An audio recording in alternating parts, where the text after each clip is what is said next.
Hi guys! Good afternoon. Ayan, alis lang muna kami ni Jan. Magkukusko lang kami. Mag-grocery tayo kasi bibili tayo ng mga ilang bagay-bagay na dadalhin natin sa Philippines. Actually, nandito nagkalat pa itong table ko guys ha. Magdadala kami ng mayonnaise. Magdadala kami ng Cholula, shampoo, body wash, yung mga ibang nakuha natin sa dumpster. And then, may isa pa kaming bibilhin. Mamimili na rin tayo ng oil. Marahil nagtataka kayo kung bakit magdadala pa kami, meron din naman yan sa Pinas. Ang kasagutan yan guys, malayo kasi kami sa city or sa mall kung saan makakabili ng mga seasonings na ginagamit ni Jan sa kanyang pagluluto. Habang papunta kami sa grocery, nakakita kami nitong couch na tinapon ng aming kapitbahay. Kung titingnan yung mabuti guys, medyo used na siya no, pero alam nyo, pwede pa rin ito kasi wala man siyang gisi. Ganyan sila dito magtapon ng gamit guys, kahit pwede pa namang magamit, tinatapon na nila. Tignan nyo itong tumpok guys, tinapon ng isang apartment building. Bumaba ako at tinignan ko may mga carpet, may mga throw pillows, may mga computer table, at iba't ibang klase ng upuan, may couch, ayan, swivel chair, o diba? Kahit ano talaga guys, makikita mo na tinatapon dito sa Amerika.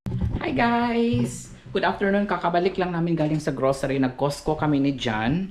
Actually guys, gulo-gulo pa yung kusina namin. Pagpasensyahan nyo na guys ha.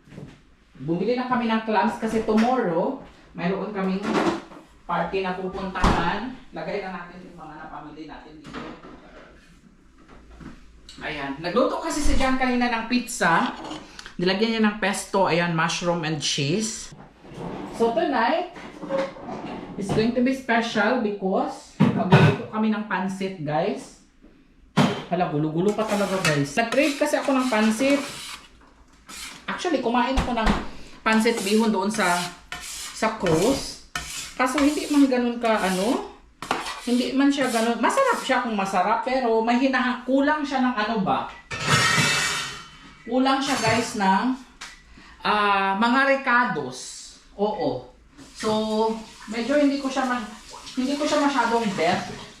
It's lacking of carrots. Ano lang talaga siya guys, plain lang siya. So this time, nagpabili ako kay Jan ng cabbage, may carrots, may snow peas, what's the other one dear?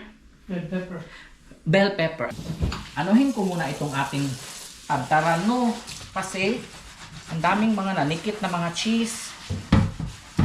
So habang nagluluto si Jan ng pansit, magme-merienda na lang muna ako kasi best pizza daw ang ginawa ni Jan kanina eh. Best yet, you said? Best yet?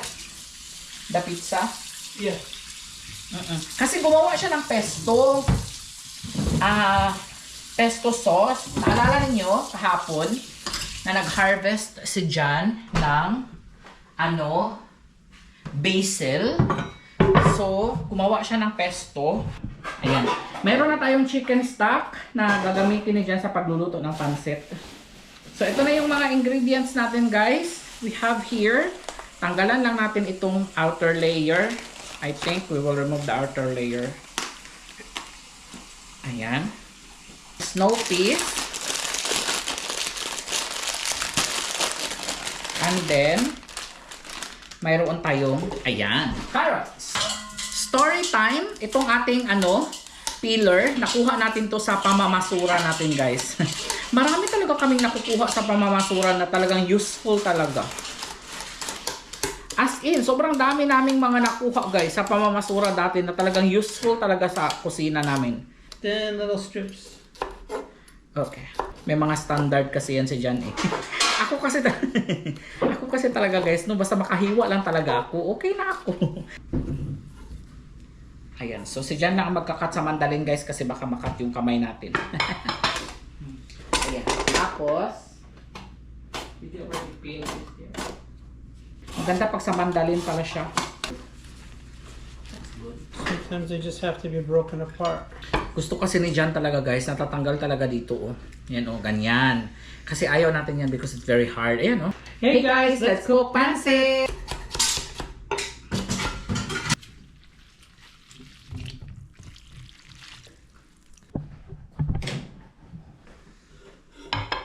merienda first. Magme-merienda lang muna ako habang nagluluto si John. Put it in the air fryer. Air fryer is better. Kakain lang muna ako, guys. Ito na po. In-air fry ko lang yung niluto ni Jan kanina. Masarap magluto si Jan ng pizza, guys. Hala. Ang sarap nga. Sarap ng pesto, guys. Best ever. Ako. Ay, ito yun. Kain tayo, guys. Dapat mamaya pa kami magluluto ni Jan. 5:51 na ngayon. Sabi ko mamaya 6:30 na lang kasi kakarating lang natin. Tapos diretso na kaagad sa work na kaagad. Sabi ni Jan, we have to work. We'll be done. Zoom. Be done by 7. That's ready. Ayan yung pusa namin, oh. Naglalaro na naman siya. Papasukin natin yan mamaya, guys. Nandito na rin yung chicken stock natin. Meron pala kaming nakita, oh, ayan. Pansit bihon na stir fry mix. Ngayon lang ako hindi ko alam. Binili ko ata ito sa ano, guys. Binili ko ata yan sa nung umuwi ako ng Pilipinas. Hindi pa ako nakatikim yan.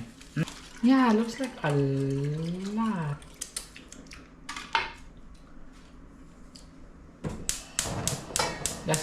How's the taste?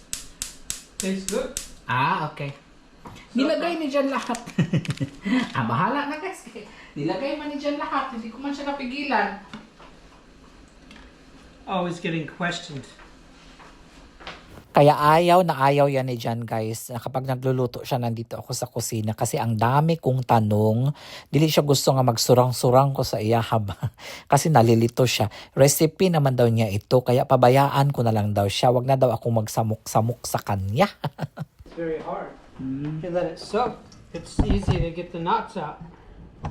Right. They Like stay, angel pasta, no? they stay springy. Hindi pa actually kami nakakapag-impake, guys, pero may mga nabili na namin yung iba na dadalhin namin sa Pilipinas. Actually, si Jan magdadala siya ng oil, malaking avocado oil. Did we check the avocado oil? Let's see. Nandito na. Kanina kasi hindi kami ayun, may isa there, oh. Ay, walang laman. Nothing. Ayan.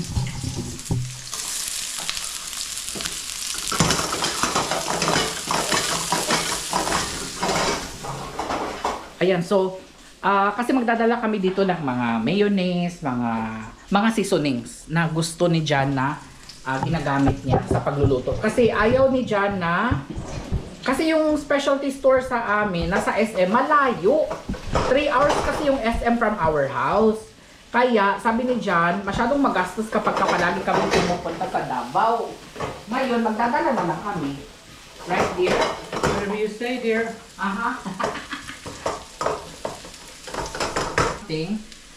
Sometimes it's not available in the specialty store. So we have to go to Davao, and that's 3 hours away from our house. Kaya ang ginagawa namin, namimili na lang kami dito, tapos nilalagay na lang namin sa maleta namin. I think mapupuno yung mga maleta, mga luggage namin ng mga seasonings ni Jan. So that's gonna be in our luggage. What else? Mga pasalubong. Kunti lang yung pasalubong natin, guys, kasi ang ginagawa ko kasi, guys, is namimili na kaagad ako. Binabalik-bayan ko na lahat ng mga pasalubong para hindi na magkabiba sa luggage ba. Ay, there is. I thought there was. Ayan, oh, meron pala nakita si Jan. Hindi ko nakita. Ayan, oh. Because I switched from the avocado oil and just used the light olive oil. Isotay lang muna ni Jan yung ilang mga ingredients ng pansit bihon natin. Kagaya ng carrots, kagaya ng bell pepper, onion. Meron na rin pala akong nahimay kanina na chicken. Ito yung leftover sa grilled chicken na ginawa ni Jan nung nakaraan. Sabi ko, okay lang naman na maliit lang yung chicken. Ayoko din na sobrang daming chicken sa bihon, guys. Ano ng sauce?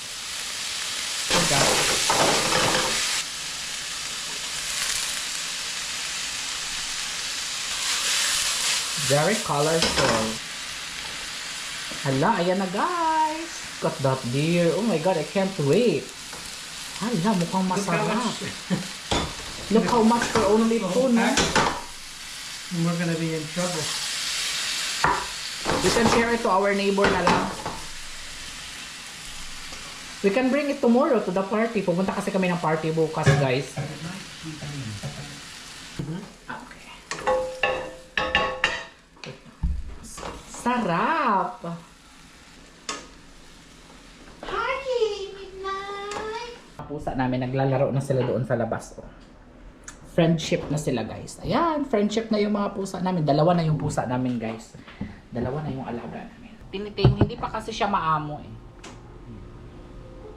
Ayan, palapit na siya ng palapit. Sa totoo lang guys, no, nirescue lang namin ang mga pusa na ito. Yung unang pusa na dumating sa amin, naka-microchip yun, may-ari, inabando na lang siya. Ngayon, hindi na siya kinuha pa ulit nung may-ari. Ngayon, may pangalawa na namang pusa na umaaligid-aligid dito sa bahay. Ayun, inaamo-amo namin siya. Ito naman, wala naman talaga itong may-ari. So, ayun, napamahal na kami sa kanila guys. Kami na yung bagong fur parent nila. Pagandang stress reliever din pala ang mga pusa. Good morning! Ayan, nakikita niyo ba tong dala-dala ko? Clams, yes. Nabili namin to kahapon sa Costco. Mayroon po tayong dinner party na attendan tonight. Dami kong appointment today. Doctor's appointment. Then, after that, mamaya, dalawa yung doctor's appointment ko ngayon. Ganyan talaga pag tigulang na, 'di ba? Ganyan lang ang mga tigulang. So, magkuhan lang tayo. Humulan ko lang muna ito, guys. You said put salt there. You gotta measure it. You need a gallon of water. Gallon of water. So in a bigger bowl maybe. You want bigger bowl? Bigger bowl. Bigger bowl. Nabuak na yung iba, oh. Nabuak na yung iba, darling. Asking for a third cup of salt. Okay. Pour. They look washed, but this is the recommendation. So, soak lang natin yan, guys, for a couple of hours. Merienda lang tayo. Ito yung niluto ni Jan kahapon na pansit. Ito lang yung kakainin ko ngayon hanggang mamayang 2 p.m. 2 p.m. kasi yung doctor's appointment ko. Lalagyan pala ni Jan yun ng yellow. Ayan.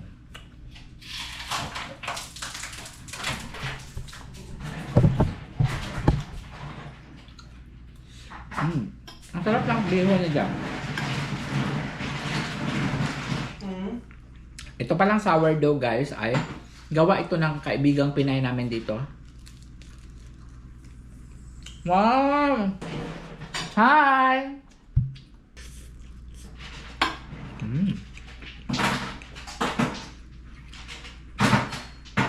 Alam nyo guys, naalala ko, nung bata pa kami, ito yung palagi naming inuulam dati. Hey guys! Good afternoon! Is it really?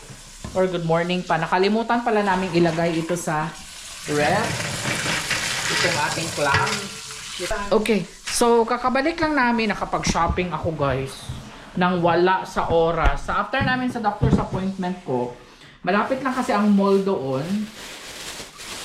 So, nakabili ako ng damit. Ayan, tignan ninyo. Ayan, nakabili po tayo ng damit. Large pala ako sa ganito. Ayan, slim fit. Wala kasi akong mga ganito na t-shirt. Marami na akong polo shirt na Ralph Lauren na iba-ibang kulay. Pero sa t-shirt, wala. Polo shirt lang. Nag-sale sila. So, ito yung mga napamili natin kanina sa grocery. Hindi ko na na-video. Ayan, ang ating sour cream. May, ano tayo dyan? Fritos. Tapos may dill. Ito, gagamitin yan mamaya kasi may party tayo na pupuntahan. Garlic, gagamitin yan mamaya. I'll just put everything here. Just don't forget. Wala na palang ranch dressing. Paubos na yung ranch dressing natin. So, gagawa daw si John. Masarap itong ano guys, ito slow sa ating nabili na chip.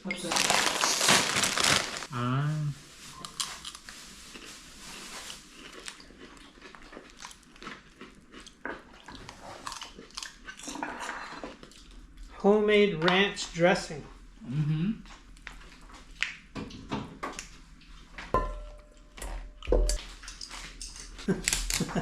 here. Rabbit. So, gonna put half a cup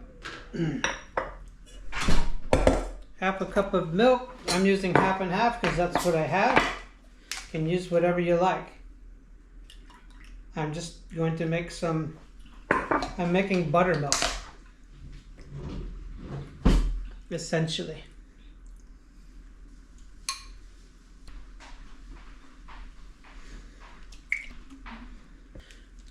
Mayonnaise into the bowl. Dried dill. Accent. Homemade ranch. Better than the grocery store. Hi, merienda. Merienda tayo. Before going to a party.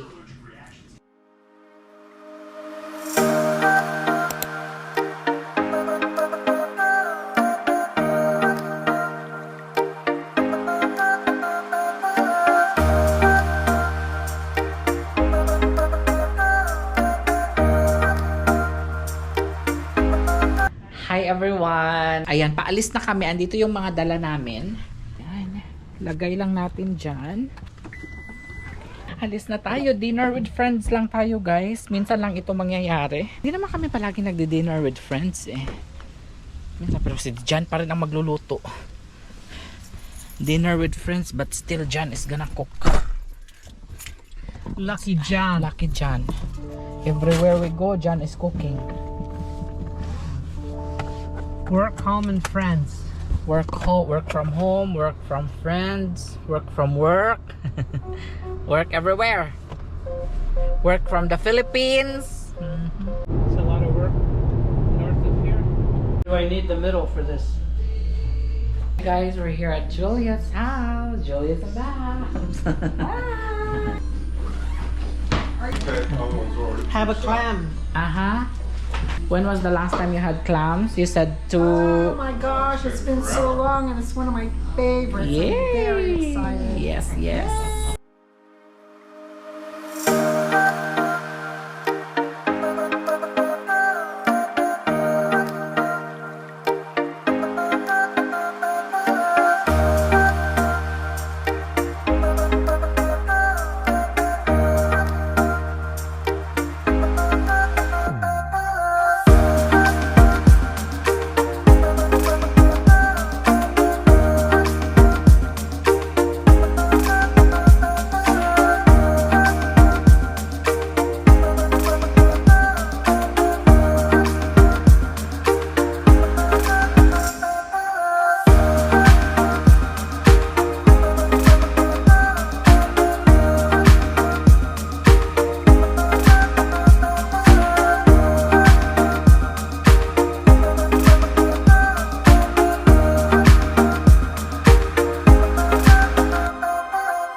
Good morning, guys! Ayan, welcome sa aming magulong kusina. Kagigising mo lang, no? Pero ganito ang madadatnan mo. Parang hindi na good ang good morning mo. Parang hindi na good ang morning mo. Ayan, so, alam nyo, kahapon kasi may pinuntahan kaming party ni Jan. So, hindi na kami linis masyado ng kusina natin. Kasi after namin magluto dito, Diretso na kaagad kami. Layas na kaagad kami. Alam mo, minsan lang naman kami makakapunta sa party eh. Kasi uwi tayo ng Pilipinas, 30 days tayo doon. So, mamiss din natin yung ating mga kaibigan dito sa US. Ayan. So, maghugas lang. Oy, buti na lang hindi ko pa pala na-run itong ating hindi pa ba? Ayan. So, hindi pa pala na-run itong ating dishwasher. So, it's okay kasi malalagay pa natin yung iba dito. Malaking tulong talaga yung dishwasher. Alam niyo, yung bago pa lang ako dito sa US, no? Pinagtatawanan ako na dyan kasi bakit hindi mo gamitin yung dishwasher? Kaya nga tayo may dishwasher para hindi ka na mahirapan. Sa umpisa, syempre sanay kasi ako, hindi man ako marunong magtuplok-tuplok nitong dishwasher. Syempre sa umpisa guys, sipag-sipagan ako. No?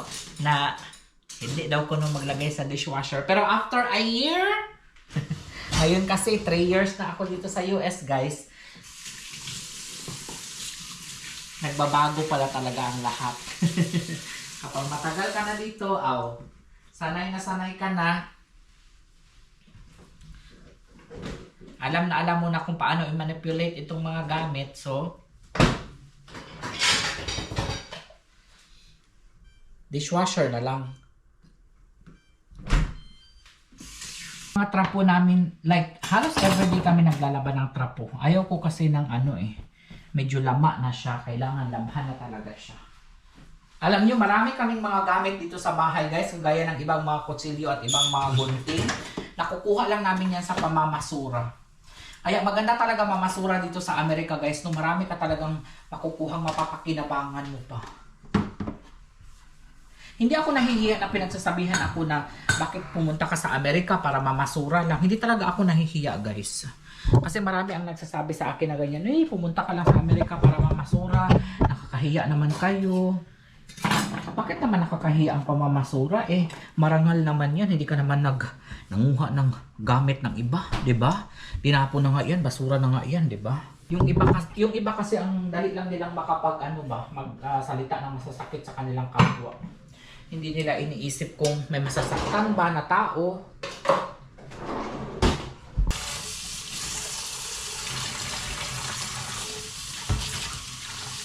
Tapos, after nito, siguro ngayon maglalagay kami ng mga shutters sa namin. Sa aming mga bintana at mga pintuan. Bintana lang pala. Ayan. Kasi dito kasi hindi mo alam kung kailan magkaroon ng mga hurricane, mga storm, ganyan. So, kailangan, 1 month kasi tayo sa Pinas, kailangan na maging handa tayo. Maging alerto tayo ba. Good morning guys. Magpapabukal lang ako ng water. Kasi magluluto ako ng itlog. So, ganito ang ginagawa ko palagi. Nagpapabukal muna ako ng water para mabilis lang siya. Ang bilis. Grabe talaga kami kumain ng itlog dito guys. Every day talaga. Tapos pag nagluluto ako ng itlog, naglalagay ako ng asin. Ewan ko ba? Trick ito ni John guys eh. Ito yung mga trick ni John na sinusunod ko. Damihan daw ang asin. Meron ako ditong rice. Ayan. Hindi ko lang sure kung okay. Okay pa man siya.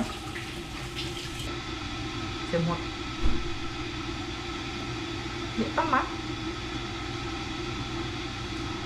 Anuhin na lang natin fried rice na lang. 1 week na lang pala. Aalis na kami. 1 week na lang uwi na kami ng Pilipinas. Tama na itong itlog. Fried rice. Tayo sa kabila. Basic kasi si Jan doon. Lagyan natin ng itlog.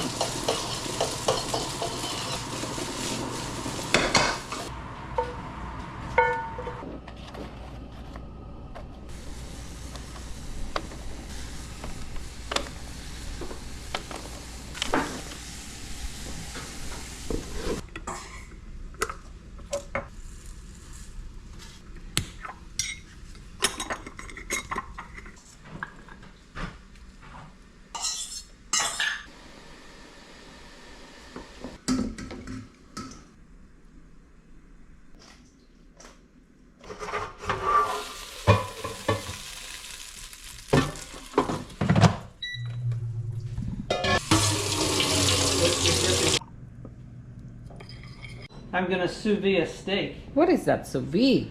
I'm just gonna cook it in low temperature water for a while. Gyoza for lunch.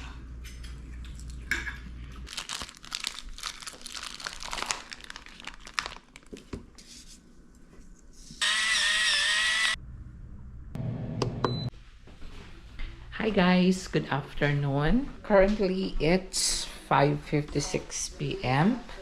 and we are going to cook the steak now. Ito yung na sous vide. Sous vide. Sous vide.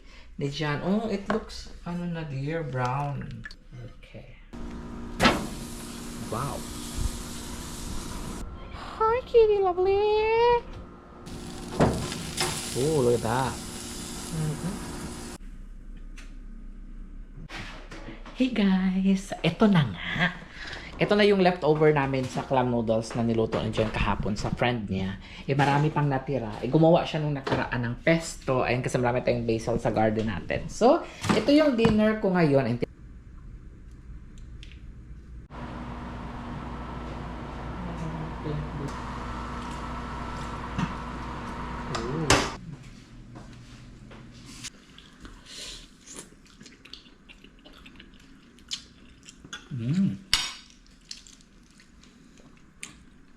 Sourdough, tuslo sa ano? One of the best.